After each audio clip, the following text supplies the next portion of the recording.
White folks, come to the front. Let's have a chat. Let's have a chat. I want to elaborate further on when I said that everything that's happening in America right now, it's the white people's fight. Let me elaborate for you guys, okay? Now, I know that what I'm about to say is gonna fall on a lot of white deaf ears, right? It's gonna go into one ear and out the other. And this will land for whoever it lands. But it's something that I've been wanting to talk about for a second. And with everything happening, I think it's the perfect time. Now, white people. And specifically, I'm not talking about the 60% of white men who voted for the Cheeto. I'm not talking about over half of the white women who voted for the Cheeto, because they're a lost cause, right? MAGAs, whatever. I will acknowledge that not every Republican is a MAGA Republican, but y'all are just as culpable, y'all are just as guilty, and I want y'all to know that. So I am not talking about any of them. I am talking about the white people that's left, that are left-leaning, Democrat, independent, progressive, whatever you want to call yourselves, who consider themselves allies to the marginalized community, right? Those are the white people that I'm talking about. Because again, the MAGAs, Republicans, lost cause, they're out. I'm not talking to them. Now, for the white people who are still with me, when I say this is your fight, I don't mean protesting and rioting, because it goes way deeper than that. It goes way more than just marching down the street with your little signs. Okay, I'm gonna keep it 100 on that. Now, if you're a white person who couldn't bring yourself to vote for Kamala Harris because of whatever reason you want to tell yourself at night, you're out. You're on the other side. You're part of the problem, okay? If you didn't do your research on her stance on Palestine, you're out. You are part of the problem. If you voted third party, like a Jill Stein, or you chose not to vote in this election because you couldn't bring yourself to vote for Kamala, and you thought that somehow a vote for her would be worse than voting for Trump, I don't know. You're out. I don't want to hear from you because you are part of the problem, okay? Capiche? Now, I want the people of color who are watching this video to raise your hand if you have had white friends, white coworkers, you dated someone white people in close proximity to you tell you to your face that they do not call out their racist meemaws and peepaws, mothers and fathers, brothers, sisters, cousins, whoever they're dating, because they want to keep the peace, because they don't want to get involved, because they don't want to make a situation uncomfortable. Raise your hand. I'm raising my hand. If you're a person of color who have white people in your life like that, or had white people in your life like that. Newsflash, you are equally part of the problem. Your silence makes you part of this problem. Your unwillingness to call out your racist relatives, coworkers, people that you're dating is the main reason why we are here in 2026 still dealing with these issues. And I'll say it again, you are equally part of the problem. Your silence is a problem. Now, I saw a video recently that was saying that people protest in different ways. People are activists in certain ways. And I get that. If social media is all you have, I get that. But like I said before in another video, I'm not taking white creators, white influencers, white people or whatever seriously until I see what they post on social media in the streets. Until I see those same actions and those same nice words out in the streets, at your jobs, at the gym, at your church, at the park, wherever you are. I'm not taking it seriously until I see that, because your silence, when it matters, is still why we are here in 2026, having to deal with racism, misogyny, homophobia, transphobia, and I'm done. I need to tell y'all that. Here's my thought on social media activism, or I don't know what people are calling it. For the white people who have a little following, big following, blah, blah, blah, and you say what you say on your social media, your following is people of like mind, correct? So you posting videos to mostly your followers is doing what? You've already built that community of people who think like you, right? So what good is that doing? You need to reach people who don't think like you. And sometimes it does, right? I see the videos, I see the stitches and whatever. But I'm talking off of social media. I'm talking in circumstances where you're gonna be uncomfortable because you are confronting your racist relatives. You are confronting your racist coworkers, right? You are confronting your boyfriend or whoever.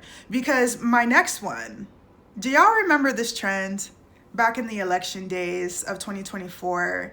I know I saw so many of these videos of white people, specifically white women, being like, on my way to cancel out my granddaddy's vote, on my way to cancel out my boyfriend's vote, on my, what? What? You're doing what? And y'all thought that was cute? Do you hear what you're saying? Because to the point that I just made, I know that you're staying silent when it matters. You're not calling out these relatives or people that you love. Some of them, I saw this, they left their Republican husbands or their MAGA husbands or whatever. And I love that for them. And that's what needs to be done more. But do you understand that you are just as equally part of the problem? And you thought you were cute by saying that you were canceling out so-and-so's vote, and you were so proud of that. I'm not interested so hard, so quick, because again, I know that you are not saying these things to your relative's face, to your boyfriend, husband's face, to your coworker's face. So I'm not buying it. So shoo, you're on the other side as part of the problem. Now, I feel like MAGA, Republicans, the right, whatever, they're a bunch of bullies. They're a bunch of mediocre bullies. And what happens when you don't check bullies? They continue bullying. They continue with their same behavior. They continue saying these things, doing these things. And that's why we're still here, because no one is completely checking these people. And you think it's funny. You think it's funny to do these trends about canceling out your racist and homophobic relatives' votes or whoever. Like, that wasn't funny. I didn't find that funny. Because again, I knew that you weren't calling out these people off camera, right? But you could take out your cell phone, you could take out your ring light and make your cute little vote about how you were gonna cancel out their vote, which, I mean, newsflash, how did that work out? There wasn't enough of you. There wasn't enough of you to cancel out, you know, over half, again, 60% of white men, over half of white women, right? There's not enough of people on the other side to cancel out all those votes. Food for thought.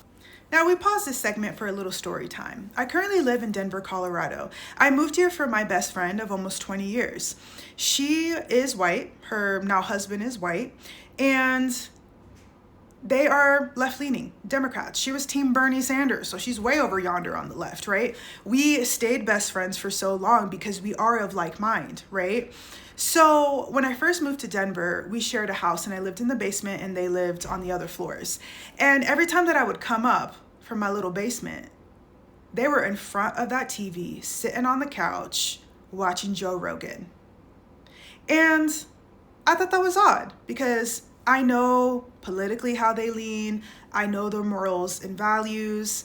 And I was just surprised that they watched him as much. And so one day I'm going to the gym, I'm going to work or wherever I was going, and I innocently said, "Oh, I'm surprised you guys watch Joe Rogan as much as you do." And when I say I got verbally accosted, I got verbally accosted, okay? Now, I'm not gonna lie, I was completely shocked at their reaction. I was completely shocked that these two adults, one that I have known for almost 2 decades, coming at me like this. Well, he's a free thinker, and a lot of people think, like, they got so defensive, and I was like, whoa, whoa, whoa. I'm sorry. I don't care what he says. I've said this in another video, but I'm not gonna sit here and say that I completely disagree with everything that comes out of Joe Rogan's mouth. And I said that about Charlie Kirk, who's my next one, right? I can't sit here and say that I disagree with everything that he said, but because of what he has said about illegals, my people, Mexican people, undocumented immigrants, about trans athletes, about women, about Black people. I could not sit there and absorb that kind of energy and really just give my attention to that kind of person, right?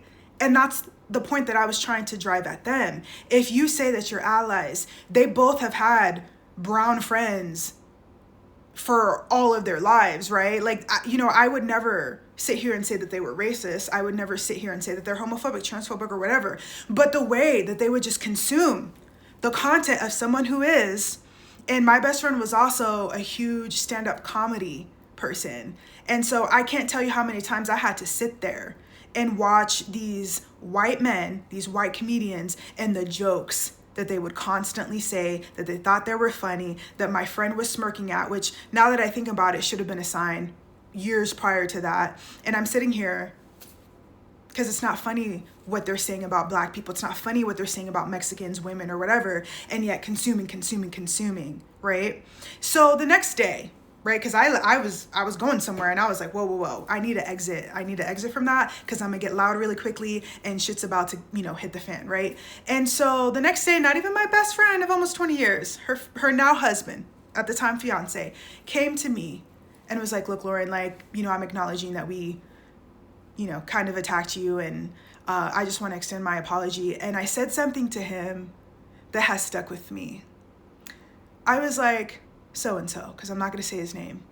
I was like, have you ever stopped to think that maybe Black and brown people are sick and tired of being the butt of the joke? That we're sick and tired of having every aspect of our lives dissected and scrutinized for entertainment, for topic of conversation? I was like, have you ever stopped to think about that? And he's just like looking at me, and that's something that has really stuck with me because I'm tired of it. Now, people of color, I'm talking back to you. I want you to raise your hand that when Charlie Kirk died, how many of y'all, because I'm gonna raise my hand again, had white people in close proximity to you, whether that be coworkers, friends, family, if you're, a biracial family, people on social media, change up on you because you didn't have the reaction they thought you should have for Charlie Kirk's assassination? Raise your hand. I'm one of them, right? I had said on my Facebook that is now deleted, right? Because I just could not deal with that. It made me realize just how many of my friends, acquaintances, were not on my side, right? I had said something along the lines that I hope that God changes my heart one day, that he gives me a heart where I can love my enemies, but today's not that day. And everyone knew who I was talking about, right? Because it was like the same day that Charlie Kirk died, and I got unfriended so quickly. Before I just completely deleted my Facebook, I think I was sitting at 60, 70, people who decided to unfriend me. And that makes you part of the problem, right? Because again, how many of us had people, white people, that makes you part of the problem? Because what do you mean that we were supposed to hold a moment of silence and stand in solidarity and, change our Facebook profile pictures to that mug of a man who said so many negative, despicable, vile things about the Black and brown communities, about undocumented immigrants, about not believing women when they said that they were SA'd, about pretty much everyone who wasn't white, right? White men, because he was a misogynist as well, talking about white supremacy and the great replacement theory. Hello, and white people in my life tried to convince me that he was a man of God and that he was for the people and he was so intelligent and he was trying to do more good than bad. And I'm like, are you hearing yourself? I realized that those people were not on my side either.